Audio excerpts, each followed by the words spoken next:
성경 말씀 열왕기상 20장 22절로 34절까지 말씀 교독해 올립니다. 그 선지자가 이스라엘 왕에게 나와 이르되 왕은 가서 힘을 기르고 왕께서 행한 일을 알고 준비하소서. 해가 바뀌면 아람 왕이 왕을 치러 오리이다 하니라. 아람 왕의 신하들이 왕께 아뢰되 그들의 신은 산의 신이므로 그들이 우리보다 강하였거니와 우리가 만일 평지에서 그들과 싸우면 반드시 그들보다 강할지니라. 또 왕은 이 일을 행하실지니 곧 왕들을 제하여 각각 그곳에서 떠나게 하고 그들 대신에 총독들을 두시고 또 왕의 잃어버린 군대와 같은 군대를 왕을 위하여 보충하고 말은 말대로 병거는 병거대로 보충하고 우리가 평지에서 그들과 싸우면 반드시 그들보다 강하리이다. 왕이 그 말을 듣고 그리하니라. 해가 바뀌니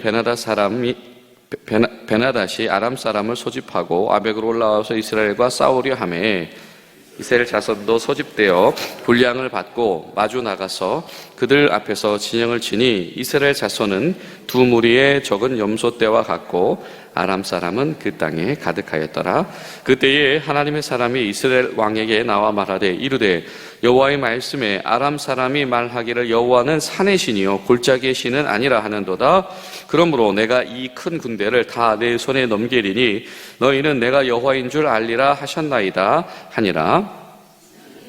대치할지 일곱째 날에 접전하여 이스라엘 자손이 하루에 아람 보병 10만 명을 죽이매 그 남은 자는 아벡으로 도망하여 성읍으로 들어갔더니 그 성벽에 그 남은 자 2만 7천 명 위에 무너지고 베나닷은 도망하여 성읍에 이르러 골방으로 들어가니라.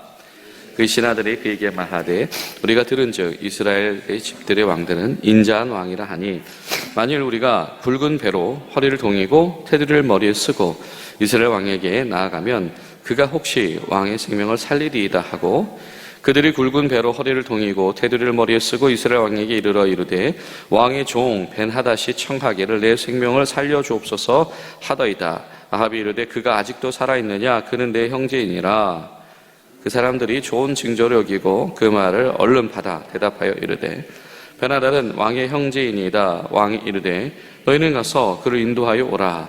베나닷이 이에 왕에게 나오니 왕이 그를 병거에 올리는지라. 베나닷이 왕께 아뢰되 내 아버지께서 당신의 아버지에게서 빼앗은 모든 성읍을 내가 돌려보내리이다. 또 내가 아버지께서 사마리아에게서 만든 것 같이 당신도 다메섹에서 당신을 위하여 거리를 만드소서. 아합이 이르되 내가 이 조약으로 인해 당신을 놓으리라 하고 이에 더불어 조약을 맺고 그를 놓았더라. 아멘. 사랑하는 성도 여러분, 오늘도 하나님의 섭리 가운데서 주의 인도하심 속에 걸어가는 저와 여러분들 되시기를 주님의 이름으로 축복합니다.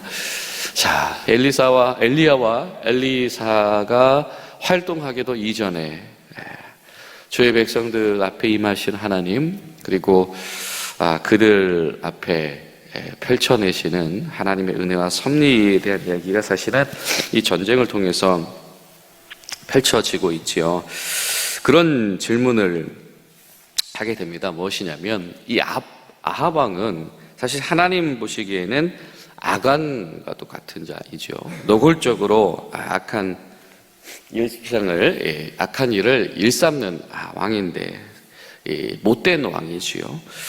그런데 그 못된 왕의 전쟁을 하나님께서 왜 도우실까라고 하는 겁니다.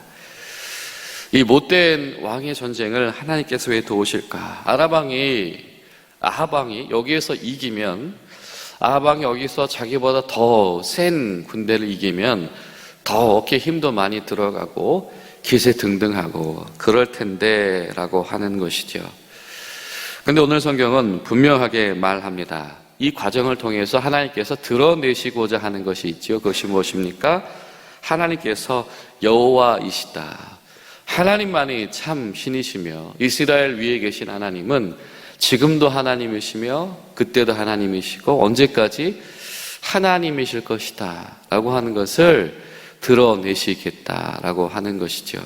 그래서 이스라엘 백성들은 이것을 다시 상기해야 하는 것이고, 이스라엘과 싸우는 대적군들은 이것을 이제는 배워야 하는 것이다. 마치 이 출애굽한 백성들이 이 막막한 광야를 향해서 출발을 할 때에 그 작은 숫자의 이스라엘 군중을 향하여서 하나님께서 뭐라고 말씀하셨습니까? 너희는 내 군대다라고 말씀을 하셨지요.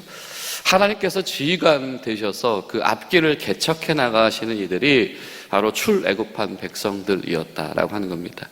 그리고 그들이 앞에는 홍해와 뒤에는 애굽의 병거들의 진퇴양난에 빠졌을 때에 하나님께서 하신 말씀이 무엇입니까? 내가 여호와인 것을 보고 배워라 라고 하는 것입니다. 너희는 가만히 있어서 주 하나님이 누구신지 보고 배워라 라고 하는 것. 하나님께서 참 이스라엘 땅에게 아합의 악행이든지 아합의 불신앙이든지에도 불구하고 이 전쟁을 지켜보는 이로 하여금, 이 전쟁의 소식을 듣는 이로 하여금 여호와 하나님의 누구신지를 기억하고 배우게 하시길 원하신다라고 하는 겁니다. 여러분, 우리가 기도할 것 한 가지는 바로 우리 교회가 서 있는 이 자리 가운데, 그리고 하나님의 사람 예수님의 제자된 저 여러분이 살아가는 그 모든 삶의 순간들을 통해서 하나님의 예비하신 역사, 그럼에도 불구하고 우리의 연약함에도 불구하고 우리의 나약함에도 불구하고 살아계신 하나님의 역사, 감출 수 없는 하나님의 역사로 말미암아서 여호와 하나님이 누구이신지를 알게 되는 일들이 그치지 아니할 수 있도록 하나님 우리 가운데 역사하시고 은혜를 베푸시옵소서. 우리가 함께 기도할 수 있기를 간절히 바랍니다. 그렇습니다. 이 전쟁은 바로 하나님의 전쟁이지요. 하나님께서 이 싸움을 지휘하시는 거룩한 전쟁이시다. 내가 여호와인 줄 알리라. 자, 이스라엘 백성들은 바로 이것을 경험하게 되는 것입니다. 아무리 강한 군대가 있고, 그리고 이 더 앞선 선진 문명들과 접촉을 해서 병거들을 많이 보유하고 있다라고 해도 하나님 전쟁 앞에서 하필 베나닷은 어떤 존재입니까? 하필 그 타이밍에 술에 취해 있는 존재이고, 하필 그 타이밍에 군대를 지휘할 수 없는 존재이고, 하필 그 타이밍에 그들의 참모들은 판단을 제대로 할 수 없는 자이더라라고 하는 것이죠. 하나님만이 하실 수 있는 시간, 그 순간, 그 일을 하나님이 하시더라라고 하는 겁니다. 사실 오늘 본문은 제차 2차 전쟁에 대한 내용들이지요. 자, 양쪽 진영을 정비하고 있습니다. 자, 그 다음 이 봄의 전쟁을 준비합니다. 왜냐하면 이 이스라엘 땅은 이 겨울이 우기이기 때문에 사실은 이게 전쟁하기가 쉽지가 않아요. 왜? 비가 오고 땅이 질퍽질퍽한 곳이 있기 때문에. 그렇죠? 또 이렇게 대단위의 이 병거를 동원한 전쟁을 하려면 우리가 사사들의 시대 드보라 이때도 그랬지만 이 이스라엘의 골짜기 가운데에서는 이 자유롭지 못한 지형들이 있습니다. 그러니까 보통은 이 겨울에 이 전쟁을 준비하고 이 봄이 되기 시작할 때부터 본격적으로 이 영토 확장을 해 나갈 수밖에 없게 되어지지요. 바로 그 새로운 군대를 지금 이 아람 왕이 재조직하고 있다라고 하는 겁니다. 그리고 누구를 세웠어요? 네, 총독들을 세웠다. 지금까지는 이 지방 관리들이 그 모든 것을 준비하게 했었다라고 한다면, 이 총독이라고 하는 사람은 뭐냐면 왕의 직속 부하들을 보내는 거거든요. 그래서 훨씬 더 중앙 집권적인 이 나라 시스템을 지금 아람 왕이 조직을 하는 거예요. 그러니까 이제는 의사소통도 더 빨리 하고 명령 체계도 더 빨리 해서 아주 그냥 속전속결에 확실한 전쟁을 하겠다라고 하는 만반의 준비를 다 하고 있다. 나라를 재조직했다라고 하는 것이죠. 그리고 그 다음에 그들의 계획이 무엇입니까? 23절에 이번에는 무조건 어디에서? 평지에서만 우리가 전장을 유지합시다라고 하는 겁니다. 자, 그 이유가 뭐예요? 이스라엘의 하나님 여호와를 사람들이 뭐라고 인식하고 있어요? 산의 신이다. 자, 여러분 이런 신앙을 가지고 있었던 사람이 있었던 것 같습니다. 왜? 그들의 신앙 어디서부터 출발했지요? 이스라엘 신앙 어디서부터 출발했지요? 시내산에서 출발했지요. 여호와 하나님이 누구신데? 우리 출애굽할 때 시내산에서 우리를 부르신 하나님, 모세를 부르신 하나님, 시내산에서 우리에게 말씀하신 하나님. 자, 그 정도의 인식을 가지고 있다라고 하는 것이죠. 그렇구나. 하나님은 주로 산에서 힘센 분이구나 라고 하는 것. 아마도 이러한 생각들을 가지고 있는 사람이 아랍 왕들만은 아니었겠지요. 왜입니까? 그러니까 풍요의 신인 누군가를 찾는 거죠. 여호와 하나님을 산의 신이라고 생각한 사람들, 온전히 믿지 못했던 사람들이 바알이 되었든지 무엇이 되었든지 다른 신들을 찾게 되어지는 것입니다. 자, 여러분 어떠십니까? 하나님을 산의 신으로 여기는 사람들이 다른 것을 의존하기 시작을 합니다. 다른 것을 찾기 시작을 합니다. 하나님을 온전히 나의 하나님으로 고백하지 못하던 이들이 수많은 수단들을 삶 속에 투영하기 시작을 하며 그것에 가려져서 하나님 신앙이 희미해지기 시작을 합니다. 사실 이스라엘 백성들이 이 전쟁판에 나와 있지만 사실상 하나님 보시기에 지금 그들과 싸우고 있는 아람 군대의 판단이나 이스라엘 사람들의 판단이나 크게 다르지 않았던 것 같다. 그리고 하나님은 이 산에 계신 하나님이고, 그러니까 우리가 평지에서 이긴다면 이건 기적이야. 혹은 그러니까 우리는 산에서만 싸워야 돼. 이런 생각을 가진 사람들도 분명히 있었을 것이다 라고 하는 것이죠. 자, 이런 일들을 이 아주 왕의 측근들, 아람 왕의 측근들이 평가를 했다. 그래서 우리 주력 부대인 말과 병거를 이용해서 평지에서 싸우자. 근데 오늘 성경은 말씀합니다. 이것이 얼마나 잘못된 판단인가. 하나님을 산속에 국한된 신으로 판단하는 것이 얼마나 잘못된 것인가. 하나님은 그것을 이스라엘 백성들에게도 상기시키길 원하시며, 그리고 하나님은 그것을 대적들 가운데서도 드러내기를 원하셨다. 이것이 하나님께서 그 악한 왕 아합 왕의 군대를 도와서 이스라엘을 이기게 하신 이유다. 우리가 왜 망하게 되었는가? 하나님께서 이렇게 드러내셨던 하나님의 하나님 되심을 결국 상실했기 때문에 우리가 망하게 되었던 것이 아닌가라고 하는 그런 탄식이 이 열왕기서 가운데 있는 것입니다. 하나님은 어디서든지 하나님이시다. 하나님은 산에서도 하나님이시며, 하나님은 평지에서도 하나님이시며, 하나님은 홍해 가운데서도 여호와 하나님이셨다라고 하는 겁니다. 그 이유가 무엇입니까? 그 이유가 무엇입니까? 아주 단순 명료하죠. 이 세상에 하나님은 몇 명이다? 한 분이다. 자, 내가 여호와인 줄 그들도 알게 될 것이다. 어디에서나 하나님이신 분은 여호와시다. 이 고백 가운데서는 우리 하나님 최고 힘이 세요. 이런 표현이라기보다는 그 모든 것 위에서 신이 되는 분은 하나님 한 분이시기 때문이다 라고 하는 확고한, 일반적인 용어로 말하자면 유일신에 대한 고백이 우리 가운데 도전되어지고 있는 것이죠. 그 하나님이 벌이시는 전쟁, 군대의 전력과 전략으로만 담아낼 수 없는 결과를 하나님께서 도출하신다. 자, 그러니 26절부터 등장하는 그 재편성된 큰 군대가 작정을 하고 찾아왔어도 그저 두 무리의 작은 염소떼에 불과해 보이는 이 이스라엘 군대에게 이겼다 졌다? 졌다. 이스라엘 백성들이 오히려 더 잘 준비되어졌다. 이 아주 재편된 이 아벡이라고 하는 사람이 이끌고 온 군대를 맞닥뜨렸는데 결과가 똑같았다. 왜?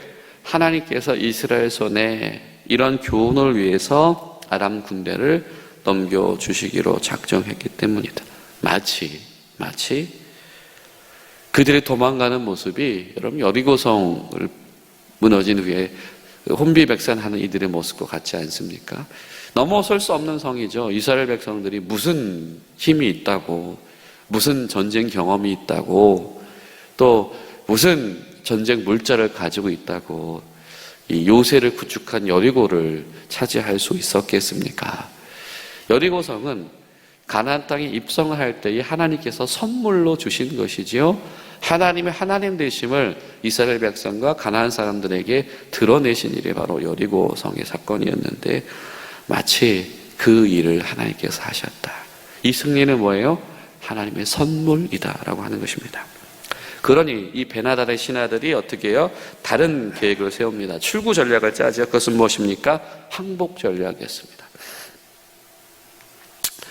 이 베옷을 입고 띠를 두르고 이 왕의 인자함에 기대보는 수밖에 없을 것 같습니다. 조금 전까지 이 군대를 재편성하던 이들의 패기는 온데간데 없어지지요.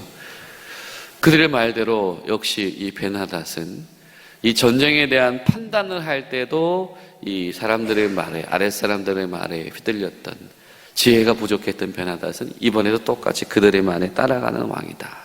성경은 그렇게 말합니다. 하나님 앞에서는 다 그러하다라고 하는 것이지요. 그랬더니 결국에 어떻게 되어집니까? 이전의 저학들, 아버지 때 베나닷, 아버지의 아들이, 아버지도 베나닷이고 아들도 베나닷이다라고 하는 것은 그 이름을 얼마나 자랑스럽게 여긴 것이며 그 업적을 얼마나 자랑스럽게 여긴 것입니까? 그런데 그 자랑스러웠던 업적이 다 한순간에 이제 다 돌려받게 되어지고 성읍들을 돌려받게 되어지고 이 다메섹에 대한 어느 권한조차도 이제 공유가 되어지게 되는 것이죠. 그리고 나서 베나닷은 석방되어진다라고 하는 겁니다. 하나님이 하신 하나님의 군대 전쟁 가운데 이러했다라고 하는. 그러나 동시에 성경은 말합니다. 이렇게 아합 왕도 기회가 있었다라고 하는 것이죠. 이렇게 아합 왕 앞에서도 하나님의 하나님 되심을 하나님은 드러내셨고 그의 통치 가운데 하나님께서 분명히 도움을 주셨는데 그는 그 도움보다도 저 베니키아의 공주와 손잡고 하는 더 발달되어진 여러 도시들과 손잡는 것을 더 즐겨하는 자들이었다. 하나님께서 이렇게 아합 왕에게 주셨던 이때 이 기회에 내가 여호와인 줄 알리라. 그 기회를 잡았었다라고 한다면 이라고 하는 안타까움들이 있다라고 하는 것이죠. 사랑하는 여러분, 오늘 하루 우리 가운데에 바로 이 하나님의 은혜와 하나님의 섭리를 바라볼 수 있는 믿음의 눈이 열려질 수 있기를 소망합니다. 하나님께서 은혜를 베푸실 때, 하나님께서 우리를 은혜 가운데 인도하실 때 하나님 감사합니다. 아멘 하는 자가 복된 자인 줄로 믿습니다. 기도하시겠습니다. 살아계신 하나님, 주님 감사합니다. 하나님의 은혜와 사랑 가운데 저희들이 서 있음을 다시 고백합니다. 수많은 연약한 이들 속에서도 하나님이 여전히 하나님의 하나님 되심을 가르치기를 원하시는 분이시며 그 은혜와 그 인자하심으로 인하여서 우리에게도 여전히 기회가 있게 되어지는 이 놀라운 신비를 바라봅니다. 주님, 하나님이 하시는 일들 속에서 하나님께서 벌이신 하나님의 싸움 가운데에서 우리가 하나님의 때를 놓치지 아니할 수 있도록 도와주시옵소서. 예수님의 이름으로 기도하옵나이다. 아멘.